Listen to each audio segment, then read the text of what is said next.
হ্যাঁ, তো কি আছে তাহলে? এবার কি আছে কিভাবে দেখেন আপনার দেশে কি হলো? এখানে আমার কাছ থেকে ঢুকেছে না, কি হয়েছে? আমিও মাপে আইন দিয়ে মাপাবো ভালো করে। তাহলে আপনি কাগজ জানুন, দেখুন আপনার কত শতক আছে আর ঠিক আছে, সেটা পরে হবে, এখন তো হচ্ছে না। এখন আমার কাছে কোনো কাগজ নাই, কিছু নাই। আমিও মাপাবো, দেখবো। কিন্তু এবার যা কিছু যদি এক্সট্রা থাকে ওটা পেছন দিকে থাকবে। পেছন দিকে যদি এক্সট্রা জমি থাকতে পারে ওটা হয়তো হতে পারে খাস জমি। এদিকে আসুন, যদি খাস যদি হয়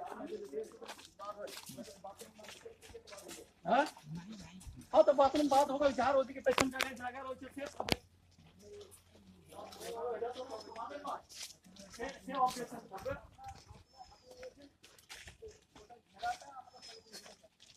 হ্যাঁ, ওটা ঘেরা হ্যাঁ, যেটা আমি এটা আপনার করে দেখেছি। হ্যাঁ, তাহলে এটা এখন আপনার আছে, হ্যাঁ, আমি অন্য কারো বলবো না। হ্যাঁ, হ্যাঁ, ঠিক আছে, এই যে হ্যাঁ, তো কি আছে? 350 টাকা। হ্যাঁ, তো আপনার লম্বা চওড়া যেখানে ম্যাপে রয়েছে সেটাই তো আসল হবে। এই তো মাত্র করে দিয়েছি। এইটা ম্যাপে আছে? ম্যাপে কত বাই কত আছে? মোজা ম্যাপে ওইটাই আছে। মোজা ম্যাপে জমিটা, টোটাল জমিটা দিচ্ছে আপনার লম্বা চওড়া।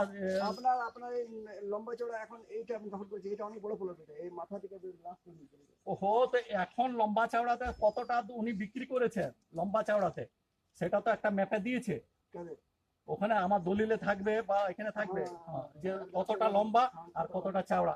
আপনার সেটা তো উপরে নির্ভর করছে, সেটার